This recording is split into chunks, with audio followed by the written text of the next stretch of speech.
Well, hello and welcome to our Subconscious Speaks. My name is Don Robert, and this is, Tina Orlando. and together we are Tina, Orlando, and Dawn. And just in case you haven't heard from us before, we invite you to go back and listen to other episodes. We will reference and cross-reference any and all. We reserve the right to reference and cross-reference any episode at any time for any purpose. But just in case you don't know who we are both award-winning hypnotherapists. We graduated top of our class from HMI in 2020, honors grads, and won all of the awards. It's times like these I wish I had my camera. I could just point it towards the awards. Yours used to be in your background. I don't think they're in Yeah, your background anymore. they're not right now. They Yeah. will be soon. So, in case I didn't say it, both graduated from our beloved HMI, which stands for Hypnosis Motivation Institute. And if you may have just listened to last week's episode and you heard Tina's wonderful plug that everyone should attend HMI, it's really simple to go to the website hypnosis.edu because it is an educational institution. It is the first accredited college of hypnotherapy in the United States. It's a Because big deal. it's that good. Yeah. And again, if you haven't heard, Tina and I will be discussing all things related to the conscious and subconscious and everything in between. We've really started to hit our groove in the way that this podcast was born, which is 4.5 years of conversations in a deep and meaningful way. We're talking like hours upon hours. And so we invite you to like, follow, and subscribe to our channels. You're more than welcome to share, especially if you think it might help somebody. That's really our intention. And Absolutely. then also, feel free to comment. We love comments. We'll speak to them. Now, Directly. if you don't want that information in the podcast, you can send a private message to us on our socials. But we love to address people's questions and comments. So there we go. Today, whew, just take a deep breath in. Today's topic is anxiety, stress, and panic attacks. So It's let's fun. get into it. Tina, I feel like I'm always talking. So when let's get started, right? Is this the number one request that you see currently? I mean, I know we can go back to COVID and that day, but Yes. like, is this the number one for you with new clients, with clients in general? Yes.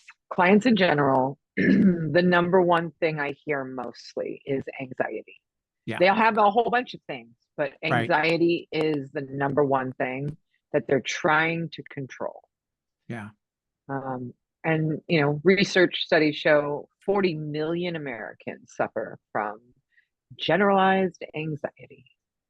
there it is. That's a lot of stress running around. That's a lot of cortisol and adrenaline and norepinephrine. You know, that's a lot. It's a lot. It's a And lot. well, it's a reflection of it's a reflection of the world we live in, right? Yeah, Anxiety is typically two factors: stress and trauma. Those are the two contributing factors of anxiety. And who doesn't have stress? I yet to meet somebody that doesn't have stress. So what we're talking about are coping mechanisms, that we can build out of it, positive ones instead of, delving into the negative ones, how we can stop the madness, the chatter, the stuff that's Yeah, going on in the head. yeah, Because it's not always, you know, I know a lot of people that will, oh, I have this problem, and then I'll just go to the doctor and I'll take pills. That not if you need it, great. If it's a chemistry thing, great. Glad you can fix that with chemistry and medication. But that's not always the answer. It's not the first answer, at least. You want to check out what else is going on because there are things that are going on without having to be medicated for anxiety. Yeah, Yeah. that's hmm, So where do we start with this? I feel like with based on what you just said, the thing that comes up for me that we need to address first and foremost is the idea of who not doctors, not mhm, psychiatrists. You and I are clinical hypnotherapists. Yes, that's we've got correct. some fancy initials after our names, right? Hmm. But by no means does it give us the ability to diagnose you whether or not you have a disorder. There's a whole book called the DSM-5 that you can refer to, and that we've Yeah. actually studied. There was a whole section in Mhm. this last year of education where we really dug into it. That was Absolutely. that was an intense exercise each week because I found Mhm. myself relating to a lot of things that were being shared. With the disclaimer, they tell you at the beginning of that section that you're going to think you have all these things, and it's just because we have traits that doesn't make us, Yeah, those right. things. Traits are Yeah. different. Yep. Um, I mean, Um, we don't diagnose people. We can work in conjunction with, a CBT therapist, psychiatrist, a psychoanalyst, psychotherapist. I mean, we can work in conjunction with them, and a really good way to measure an excellent therapist of any kind with an MD or PhD behind their name is if they're willing to work with other people, meaning somebody that might need more movement in their life, whether it's a fitness coach, um, a breath coach. Like these are actual things that have been proven to help with anxiety. And the mhm. mark of a really good therapist is somebody that is open minded and willing and available to work in conjunction with them. What's your personal experience with that? With what Working with exactly? doctors and Oh, psychiatrists and, I hear a lot. Like I'll get the referral and the the release form, and working with them, they're open to it. 9 times out of 10, they're open to it. They'll tell their patient anything that'll help you. Absolutely go with it. Um, the interesting thing I hear weeks, months down the road is, wow, this is really working for you. This is what the therapist says to, right. because their therapists, psychiatrists, psychologists aren't really taught in depth what we do. They use Ericksonian style hypnosis. They're not Kaplan. And there More is of a them are difference. using imagery, that's for sure. Yes, that's what I was getting ready to say. But they all seem to use some type of breathing imagery work, Yeah. um, which is great. But if you need something that's really centered on that that type of release of endorphins or adrenaline or chemistry, you're better to work with breath coach, with a hypnotherapist that really knows what they're doing, somebody that maybe is an expert in Tai Chi, because sometimes movement of the body will, because our body does hold trauma. But so what I've heard most from clients is that their therapist then says to them, wow, this is really working for you. What exactly are they doing? Mm, right. Yeah. That's my favorite. What are they doing? Yeah. And then, they get, to respond, and they're super excited that now it's elevated their experience with the therapist. And then that therapist then usually sends more people my way. So, Yeah. um, which works. It's great. Right. Um, Mhm. How about you? I have yet to be denied a medical referral, an authorization, right? So, Absolutely. we're very specifically taught on how to approach this topic of like if somebody has been actually diagnosed with depression or diagnosed with panic attack disorder or what have you, high anxiety disorder, whatever. And so I'd like to say that at least the 4.5 years I've been, I had medical referrals I had to deal with right out of the gates because it Hmm. was during COVID where everybody was Right. anxious, and it Right. was, believe it or not, my first one that I had to do was like I went from zero to the top. I had Yeah. to get a neurologist to sign off on his patient who had brain damage from a drug overdose dose to use hypnosis for relaxation purposes. And he 100% signed off on it. And Yeah. we had some pretty cool, he had a messed up eyesight because of Right. his the damage. And he was able to regain a lot of his eyesight back. So Hmm. my experience is I've not been turned down yet. Right. But I also believe it's the approach, right? So HMI has these kind of blueprint forms that we make Hmm. our own, and we Right. send a cover letter with a document that we're looking for them to Right. authorize. And normal. Not Yeah. looking for permission necessarily, but just like to create a care team. I like that Hmm. word, right? That we're just part of the betterment for their client, right? Their Hmm. patient, our client, their patient. Right. So yeah, never been denied. So I'd like to think that the earth is shifting, the world is shifting, and the open-mindedness, right? Well, I know a few psychotherapists personally that list guided imagery on their website as part of the modalities that they utilize in their treatment hmm of their hmm patients. Go ahead. What were you Yeah. going to say? No, I forgot. It's okay. It'll come back to me. There was, went with whatever you were saying. Okay. Never It's denied. fine. It's getting better with the doctors and the psychiatrists. No. God. All right. Stop. Let's move I on.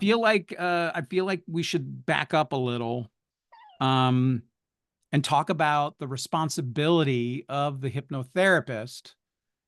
It is not on the client who's coming to us for anxiety, right? They want help with anxiety. I'm so stressed and anxious. I have panic attacks all the time. Like these are the buzzwords, right? That and depression. Those are kind of like, we should probably add depression to this list of topics for today's episode, because that is absolutely what I'm hearing all the time.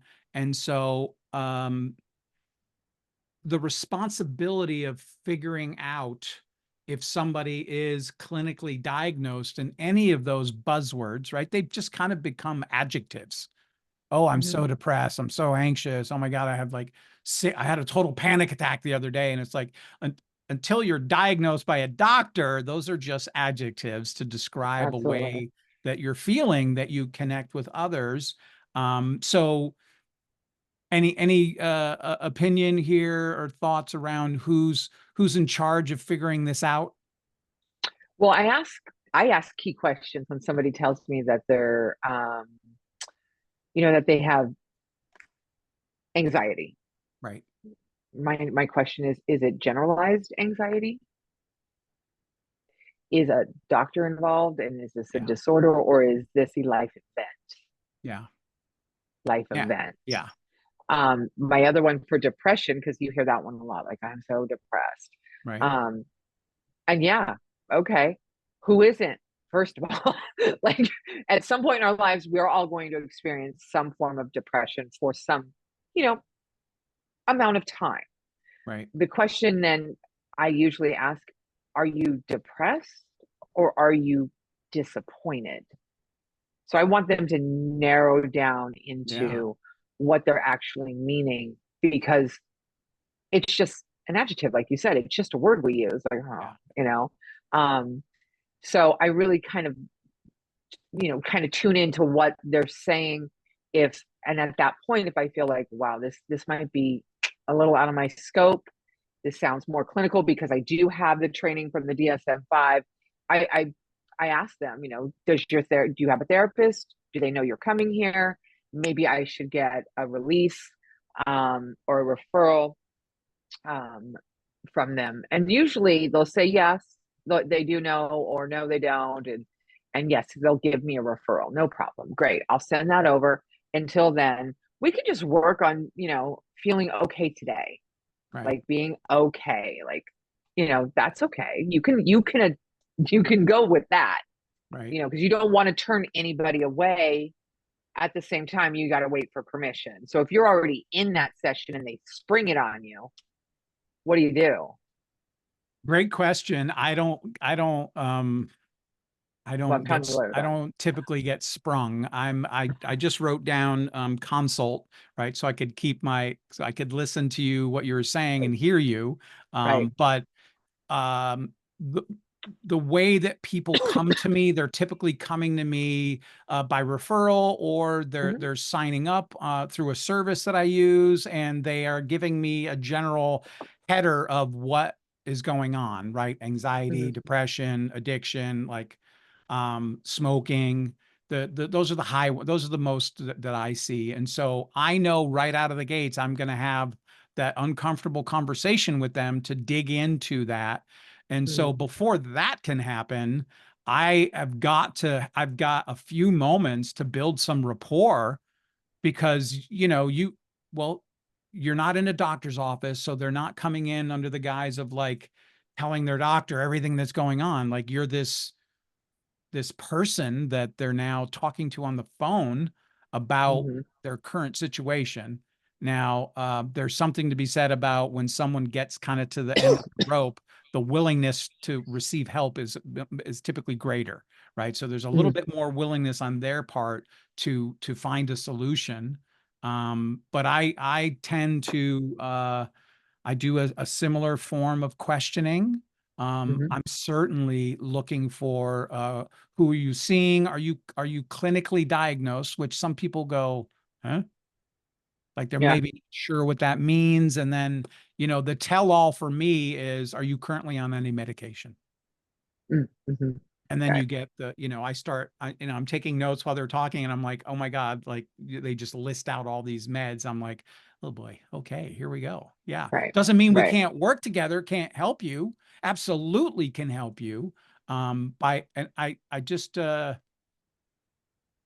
want to be clear that we're not suggesting that hypnosis is a replacement for medication by any means. No. If you are clinically diagnosed with a disorder and under the care of a physician and or psychiatrist, you should follow their guidelines and suggestions.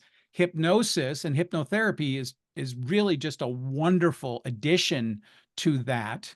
Maybe Right. I've seen people have been able to come down on their meds and maybe shift their meds, like things That's change. up to the doctors. That's not up to us.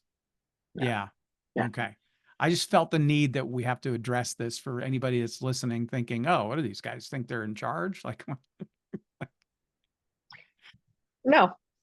Um, yeah, no, there's you know, w- my example would be, somebody came in to see me for one thing, and they kept saying the word depressed to me. And I'm, ah, where'd this come from?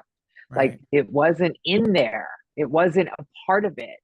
So that, the presenting issue, the stated presenting issue sometimes is one thing, but it's actually there's this other thing that's going on that they don't really want to talk about. And then it comes out. So at that point, that's why I said what I said. Like, okay, Yeah. hold on. Fair Let's enough. work on the issue. You can I need only to go release. with what you are given in the beginning, right? If Yes. somebody's not forthright in their communication about where they're at, and Yeah. medically speaking, of course, yeah. That it's a good Yeah. point though, because as the onion peels, I think we talked about the onion last episode, right? Like as that onion peels back, more is revealed. Yes. Um, Yes. which leads me to another episode topic I want to get into, is the inner child, right? Because as Oh, I've we peeled my own onion back, it's like yeah, that's the inner that inner child's child. coming. Yeah, for sure it is. Inner Absolutely. child's coming. Shame and Yeah. guilt is coming. Don't worry. All right, so let's say that we've clarified they're not on medication, or I've actually heard people say that they were, but they're no longer. They're not under the care Hmm. of a physician. Like those are some caveats, right? Hmm. It's not for me to direct them back to a doctor to get a referral for somebody that they haven't seen in 3 years. Um, but you have to really trust your own moral compass here. Hmm. There's some really simple guidelines to follow, Hmm. but when you're talking about the gray, which is maybe you've had a general session, and a feel good and a relaxation, and then out of that talk track came how depressed they are, and life just seems overwhelmed, and like, would have you ever referred someone to a doctor? I have. I have given them long lists of names of doctors that I think are wonderful.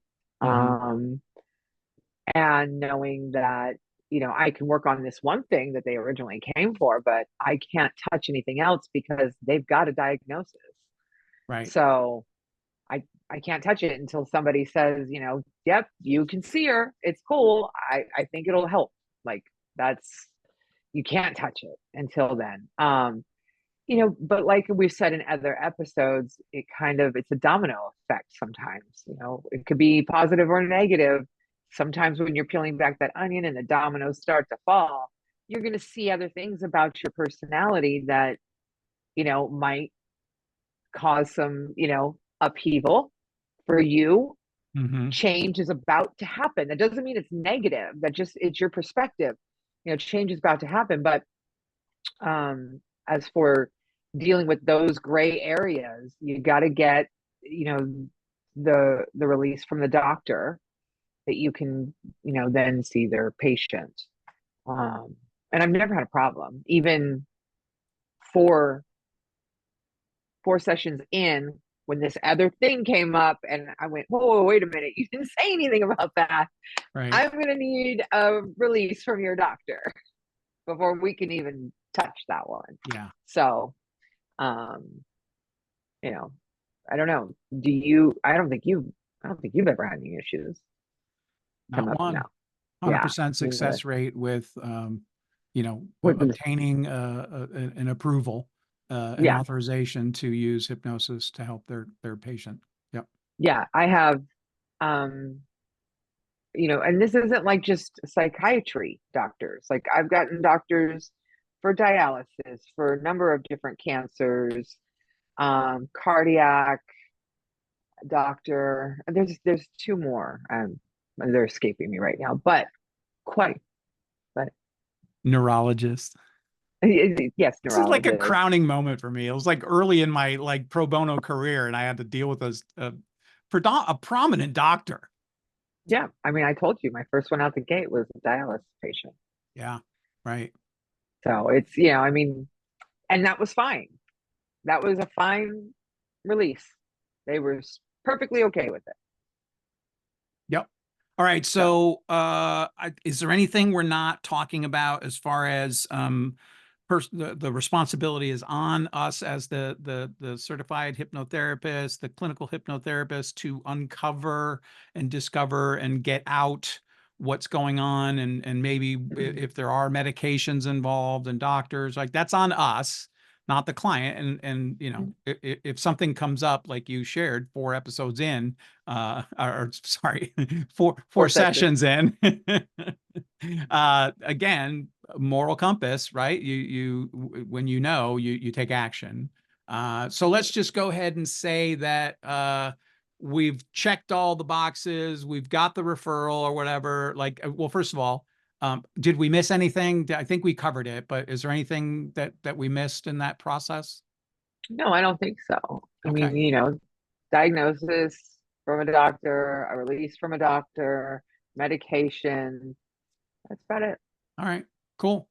All right, so let's get into this topic that you and I became kind of experts in back in COVID when everybody was anxious. I mean, Talk about that was message unit overload. Holy it's crap. overload. That's it. Like overload. Like there's so much going on during COVID. And what goes up must come down. So I think now the aftermath of that anxiety is this lull of depression that Hmm. people have isolated into. Um, I think that's why I am currently seeing a larger number of people that feel this, and they don't call it depression. It's like this flat feeling of Yeah. lull, Yeah. where they're still functioning, like they're going out and doing things, but it's like somebody took the wind out of the sails of everyone. And I think that's kind of a COVID leftover, I think. I would absolutely agree. There's kind of the COVID aftermath, Yeah. right? Yeah. We're still feeling it. Yeah. And it's because it was I can't imagine there were too many people wherever you stood on the vaccination side of beliefs. It doesn't Yeah, matter. Like no. you could wholeheartedly believe that there was no reason to ever get vaccinated and still be anxious about that time of our lives when everything was Well, shut down, unless you're living in the woods, you know, by yourself. yeah, yeah, because of the amount of information, message units coming at you, negative, positive, mostly negative. So when you're just, you know, the bad stuff is also easier to believe, right? Like whatever you're fearing is really easy to believe because you're seeing so much negative. I mean, it is television programming. I Yeah. hate to point that out, people, but Yep. the news, I mean, throw your TV out at this point because the news will just decimate any type of positive flow or mindset that you have. And it's not even always verbal. It could be just visual. Yeah. So, and then you're reinforcing it by going outside or not being able to go outside. And then there's fear on top of the reinforcement. And then there's all this stuff going on. And now nobody even knows how to act like a normal person anymore. Like, you know, everybody's afraid, kind of, sort of, but not really. But mention the word COVID and everybody kind of does one of these. And you're like, wait a minute. It's okay. I thought the vaccine. And there's just so much that I think that people are in a state where they're like, it's overload and they're like almost in freeze now. So one of our instructors talked about an acronym called a LERP, like this long-standing, reoccurring, painful pattern that is typically tied to trauma. Mm-hmm. Is it fair to say that collectively, I know everyone is a pretty broad statement, but most most people had a traumatic experience. They lost people that were close to them during COVID because of the disease, right? What Yes. was the name of it? What was the Is it a what was the disease? official name of it? SARS. No, it wasn't SARS. What was it? Help me. COVID-19? Yeah. It was Oh, just the go. coronavirus. There it is. Thank you. I can't Sorry. believe. Yeah, I must have mentally blocked that out because I'm done with that. Although just the last couple of weeks, there's people that I know that have popped up with what they're calling um, COVID, right? Whether that is that's a whole nother thing where I don't know I see how you. if we want to get into that. But um, No. what I'm getting to is the trauma that was experienced being shut in, whether you believed it or not, you were shut in. Absolutely. You couldn't just do whatever you wanted. Again, unless you're out in the middle of In the woods. Montana and you can do whatever you want because you're on your Yeah. land away from a population. But um the reason this is coming up for me is it is residual trauma that's still there. Well, And I yes. And experienced it the other day. I was at Trader Joe's and I don't know why I paused outside of Trader Joe's and I was like, I instantaneously flashed back and I was talking to someone, just chatting. And I said, can you believe we used to line up around the block to get into the store? Like back when you could go back in public and there were set times and there was a lot of mandates, right? That you had to right, follow. And right. I still felt that little pull of anxiety of coming home with a bag of groceries and washing everything because you were afraid of what might have gotten on a bag from some like it was that's some anxiety right there, you know? Well, you just said it. It's stress and it's trauma. And Yeah, those two things create the chemistry in your body that we know as anxiety, yeah, and that's really what happened is that and then those events stick, right? And then and then they're reinforced by the television, by your friends, by everybody around you having their own experience of trauma, stress, and anxiety about this situation. Doesn't matter what side of the fence you fall on for opinions, the events that were happening affected you. Yeah. So, yeah, there's a lot of aftermath that nobody really wants to talk about. And I think now that people are a little less heightened, now they're sitting in that freeze lull area. Yeah, and I wonder if I'm seeing a surge in anxiety clients, panic attacks, right? Pete, that's another one that people like to throw around. And I make sure that I get right into, like, so if you been diagnosed with panic attack disorder, there's an actual disorder, right? And are you on Mhm. medication for it? And I get a varying degree of responses to that. Um, no, not diagnosed, but I take a little Wellbutrin now and again. Like, it's like, okay, so a doctor would have had to given you that prescription. Like, so you have to kind of be Sherlock Holmes, kind of the That's the sleuth. gray that I keep talking about. Yeah. Like there is a gray area there. It's funny you say that because I don't know if there's a difference. People like to use the word PTSD, the acronym Hmm. abbreviation. Right. And that drives me insane. Post traumatic stress disorder. That's what PTSD stands for. You don't necessarily have a disorder. You could just have a syndrome Yeah. that's, you know, bracketed in an amount of time and an event that happened. But this isn't a disorder where it's long standing Right. going on across the board. And I think that's the other thing is that, when people say things, this is the gray again.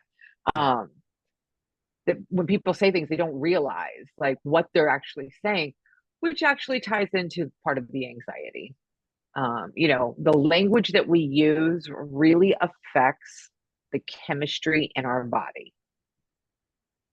So So words. when you, well, words are very powerful. So when you say disorder, your brain holds on to that. And then Mhm. it keeps looking for things in the body to reinforce that idea of disorder. I mean, words have been, a thing for a very long time, people. It's a real thing. When you say something, your subconscious is listening. The problem is you're not. Yeah. Ain't You're that not the truth? listening. Like Yeah. listen to yourself. Don't the language matters. When somebody says, I have anxiety, you're claiming that is yours. Wouldn't it be better to go, wait a minute, there's some anxiety here. Well, what's going on? You're not claiming it, you're just acknowledging it. Wouldn't it be better if you could put some distance again? Here we go with that time space. Put some distance between you and what's going on. Because these are just thoughts. And then the thoughts create the stress, and the stress then creates the chemical, and the chemical then has the reaction of anxiety. It's fun. It's fun. Tina So, Orlando, everybody. There she is. but yeah, so, you know, putting that space there. Listen, listen to the way you speak. That might be the biggest lesson of all. Listen to the way you speak, not only to other people, but about yourself, Yeah. Oh my God. you know, because you're listening.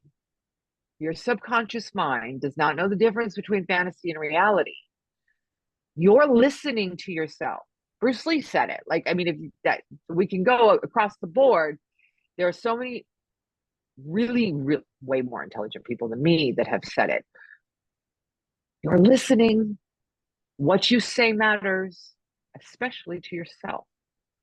So the anxiety, you do not have to claim it as yours. You can put some distance there. You can choose your thoughts too, by the way. Can you now?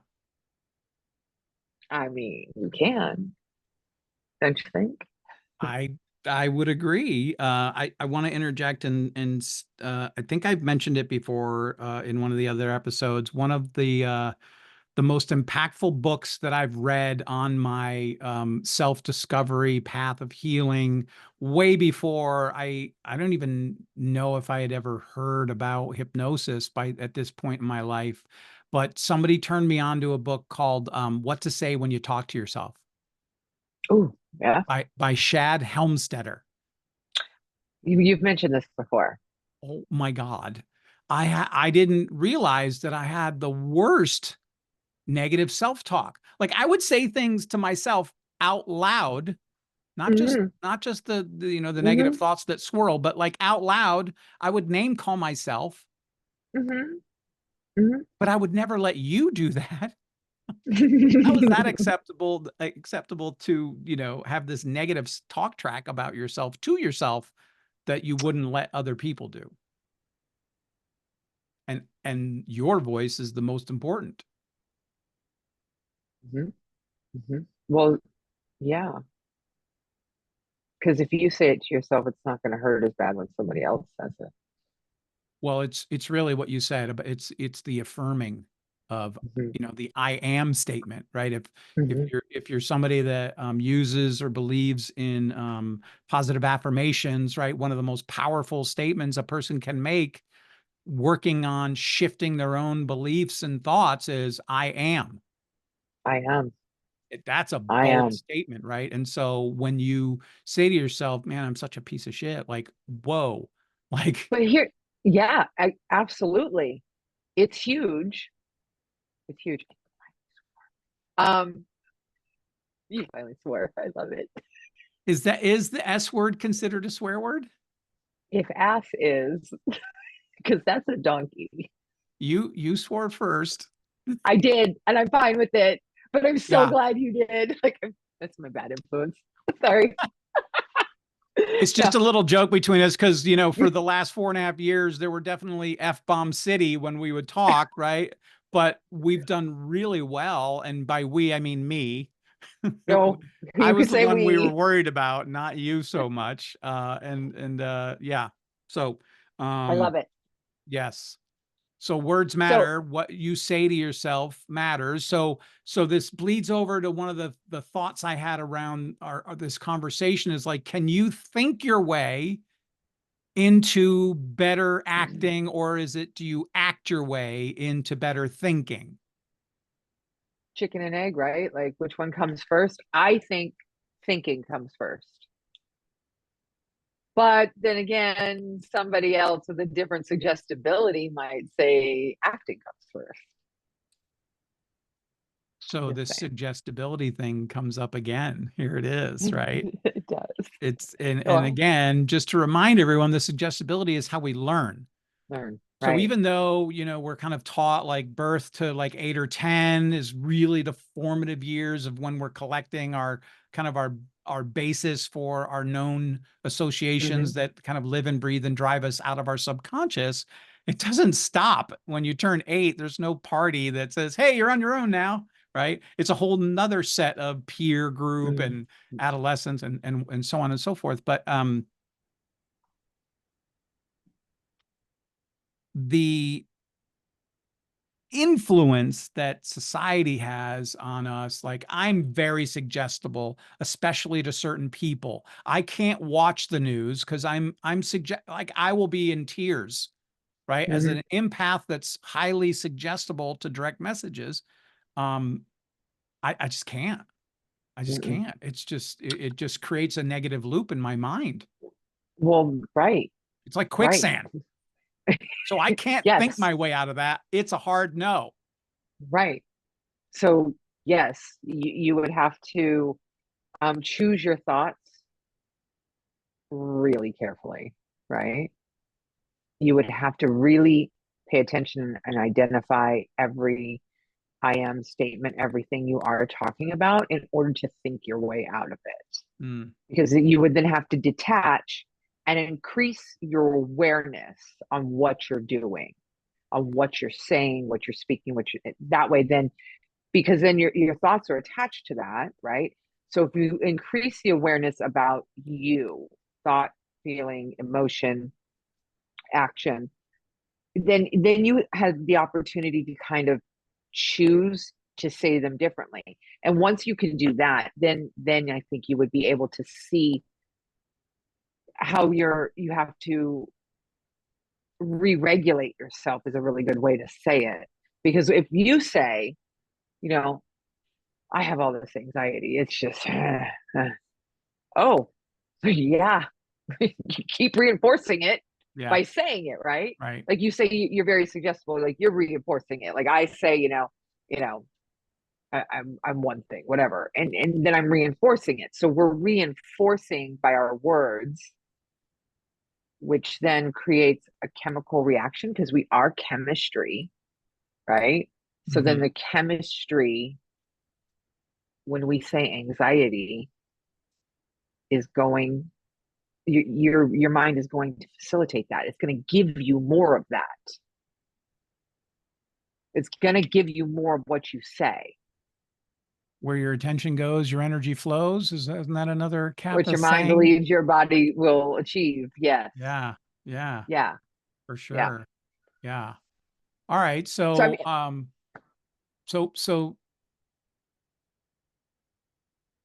is it easier, more effective to work with a hypnotherapist on kind of this whole this inner talk track that we all have, good, bad, or mhm. indifferent, right? Is it your experience? Let's talk about experience, right? Like with the clients that you've seen, what works best? Giving them affirmations to say in conjunction with hypnosis, or like positive suggestions in hypnosis?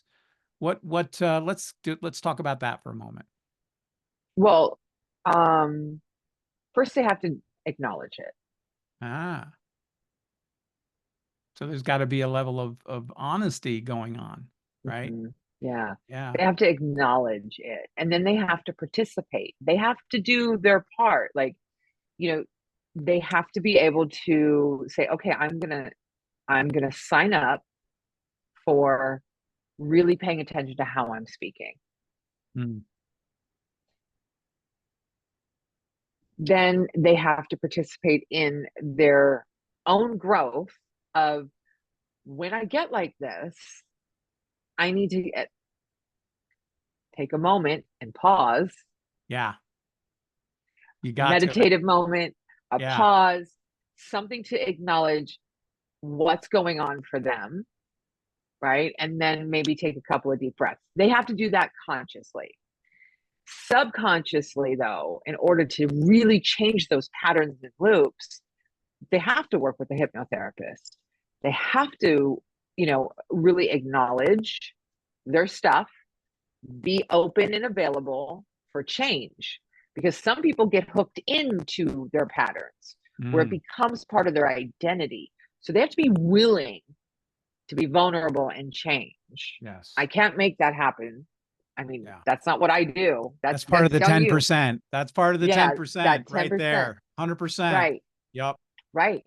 Accountability counts. Like, you have to do that. Your thoughts are yours, they're not mine. I can give you the positive suggestions, I can give you your own words back of what you truly want, but you have to be able to be vulnerable and willing to change. You have to do it, or it's not going to work. Like, that's your responsibility.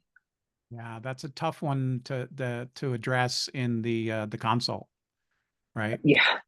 Yeah. It really Yeah. is, because it does matter so much, and I make light of it here, but I say to my clients all the time, right? Like I'll handle the bulk of the work, 90%, but your Right. 10% matters. You gotta Oh yeah. show up with the desire to change and be open to new thoughts, ideas, and associations, right? Um, Absolutely. yeah, You have to be willing to be that vulnerable and want that change, because I mean, some of it, yes, is chemistry, but that chemistry can also be controlled through hypnosis, through the patterns and lens and internal representation, like knowing you, learning all you can about you. Stop learning about everybody else's stuff. Learn right. about you. Yeah. That's what it's about. I don't know. Um, but yeah, some of it's chemical reaction, but Yep. that can also be worked through. So Yeah. what do you um what do you think works best? I think it's a combination, and I feel really blessed that I've studied myself and then worked with others in different areas of my life, right? Right. This idea of like I wrote down watch and pause, and you said pause, so kudos to you, right? And we talked about this in the pause episode, and if you didn't watch the pause or listen to the pause episode, go back. You missed it. It's a good one, okay? And Mm-hmm. so this idea of like being on the lookout, especially if you're aware, whether you've had a session with me and or you and you become, it's kind of now glaring at you because you've admitted it out loud and owned it that I am super anxious when I leave the house, Mm-hmm. period, right? Because of whatever. Like um that admission starts you on the path, and then showing up and then getting some tools on how to self-regulate, to provide some self-care. Maybe even I like to give the blueprints for self-hypnosis, which is just really getting themselves into the deep relaxed state by themselves, right? So Right. Right. I mirror that blueprint and explain it as I'm doing some of the steps in a session with them, so that Mm-hmm. in between sessions they can practice self-care, right? And Yeah. it starts with the watching, the paying attention to what's going on in the moments, and then being aware of like, holy crap, I'm starting to feel a certain way. And then they have tools that I've given them in session, right? To breathing technique, visualizing or imagining a safe place that they feel at peace and comfortable, what, etc. Right? All the different modalities that we All use. But things. yeah. So there's something magical that happens where the connection to the 90 and the 10 come Mm-hmm. together, right? Was it Mm-hmm. Cheryl that said this, or like, did I don't know if I want to take credit, but like, that the conscious and the subconscious are conspiring on your behalf. Yes. Is that Cheryl? Yes, they are. Okay. I think so. I think so too. I think Well, if it so. wasn't, we'll give her credit anyways, because she's amazing. Yeah. She's queen. Um, so this idea of being aware, right? Yeah. Because now you've admitted it out loud to you or I, or your hypnotherapist of choice. And so your desire is to shift, change, reframe, and you want to be able to respond to life instead of react. Mm-hmm. Mm-hmm. Right. That starts with the awareness of watching, and then paying Mm-hmm. attention, and then being able to take at least a deep breath when that reaction kicks up. That's the hard part, that sliver of time that is a millisecond, right? Mm-hmm. Because Mm-hmm. we'll get into this in another episode about kind of the dark and the light, and how to steer yourself towards the light more often. Like I was a very reactive person for a long time in my life, Mm-hmm. until this idea of watching and pausing was introduced, Mm-hmm. but then it was practiced. Yeah. That's the other thing that I implore on my clients is that, like, listen, between our sessions, you have to use this, right? The more you use it, the better it will work. The better it works, the more you'll use it. You got to remember, like all of the wonderful suggestions that we're taught to give our clients, right? To give them the kind of a little booster shot of COVID reference, booster shot in the ability to watch, the ability to pause, Mm-hmm. right? Because it's not our nature. Our nature is to go right into fight or flight. Well, of course. I mean, if we don't, I mean, that's how we're primarily set up, right? If we don't go into fight or flight, we can't protect ourselves. That's So what our instinctual DNA tells us. that's correct. Yeah. So what's happening is there's like a misfire going on, I think, where we had been in such a cocoon of fight or flight, trauma, stress because of, let's say, let's talk about COVID, that there was no choice. but go into this anxiety of survival. Mm, And then to come down off it, that's chemistry, though. That's the stress, yeah. that's the trauma, Right. right? I mean, and this chemistry is not like, oh, you can't fix it. This type of chemistry is very fixable. This is just adrenaline misfocused. This is, norepinephrine and cortisol and the endorphins. They're all pumping too much Yeah. because of the state that we were in. Okay, great. This isn't like, oh, I need to go and take, SSRIs. That's not what we're talking about. We're talking about the self-talk that's going on. We're talking about how we can manage those things. So, Yeah. and manage is what we need to do. We need to pay attention and we need to learn how to manage it. Paying attention to what we say and how we are saying things to other people, to ourselves, what we're saying in the car, the songs we're singing, the TV we're watching, the commercials we're taking in, social media that we're scrolling.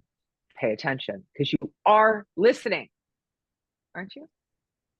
Your subconscious is certainly listening on TikTok when you like or save one or two. Like I came across a couple of mindset trainers that were like outside of my normal people that I follow, and I liked a couple of their videos and followed one of them. That's all I see in my feed now, which I'm Yeah, okay with because those are that's it. positive messages that are coming in that I Mm-hmm. welcome, right? Right, As right. opposed to the drone scroll, you know. Well, yeah, yeah. The, yeah. I mean, if you don't think your words have power, you haven't been paying attention. You're not listening.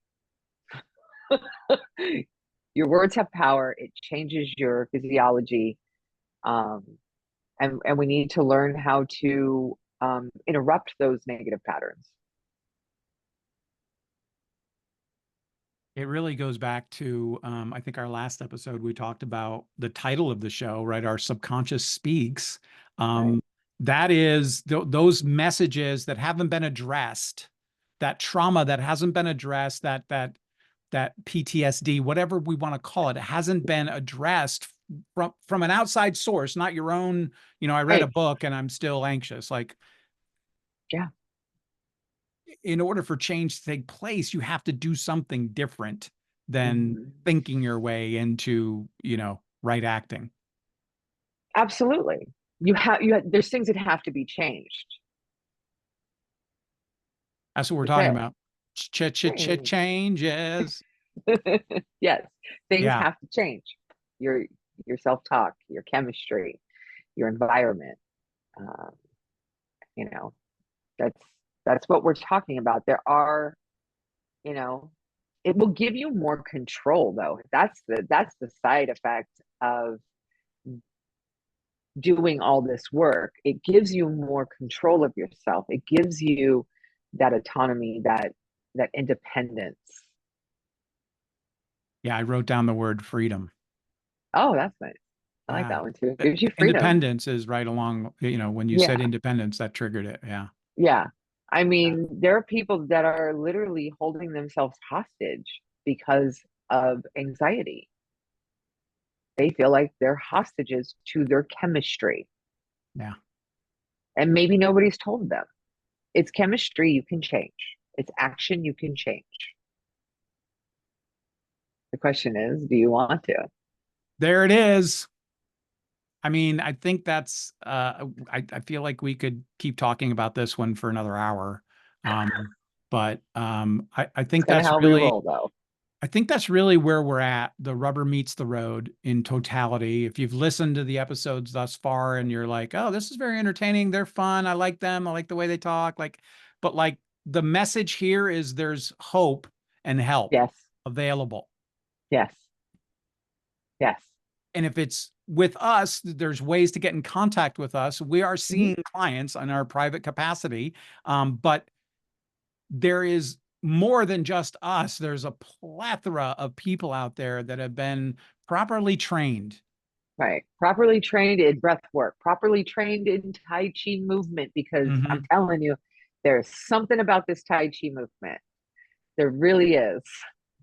I love it. And the new one that's really caught my attention that I totally dig, you can see I've got a singing bowl back there that I Well, love it's and vibration. use all the time, is the sound baths. Hmm. Those have really, I got a dear friend of mine up in Seattle that runs sound bath events, and I just We wish that I was in Seattle to, huh? What? Huh? we've talked about this. I told We, you I did the sound bath and did hypnosis on top of it with somebody with other people. Did I not tell you this?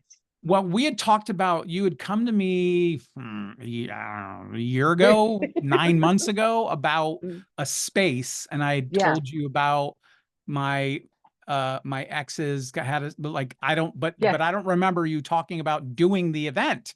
Oh, I did it. I did it with a couple of women that were, I had somebody doing the sound bath part and I was doing hypnosis Too, on top of it. and it was ladies only. That's why I don't know. There, I was just trying it out and it worked really well. That's Really awesome. life changing well. Yeah. I love Yeah. that. Yeah. Yeah. All I right. did two different things. We'll talk about it later, but Okay. yeah. All So, right. Well, oh, there you thank you, go. Alex. So thank you. I feel like this was a wonderful episode to flex your you have a different kind of learning um lens that I heard today that I love Oh, about you. So I appreciate you, and oh, thank you. just want to thank you for everything. I'm so proud of you, my friend. Aw, thank you. Yeah. Mhm. Lots of stuff going on for HMI, both of us. HMI is lucky to have you. Aw, thank you. Yeah, Mhm. if you didn't listen to last week's episode, I was officially announced as back as a an associate instructor and mentor to the students. So kind of excited about that. Those students that are going to pick you are going to get like sales training. They're going So to be lucky. Yeah, highly successful hypnotherapists. I promise you that. I promise you that. absolutely. Yeah, I know. yeah. I know. Hmm. All They're right. Well, lucky. that's it for our subconscious speaks today. I'm Tina. I'm Tina. That's You're Don. Tina, I'm done. That's even better. Switcheroo. I love it. We Call me invite you Tina. to come hang out with us. If you missed episodes, they're streaming everywhere. We're Apple, Spotify, and good old YouTube. If you enjoy watching us, YouTube's the place to go, or Spotify. But Whatever. Like, we follow, invite you to subscribe. like, follow, or subscribe to our channel. Feel free to share it with others, and we love comments and questions. So appreciate you all. Hope you all had a great evening, and we will talk to you soon. Right on. Bye, y'all.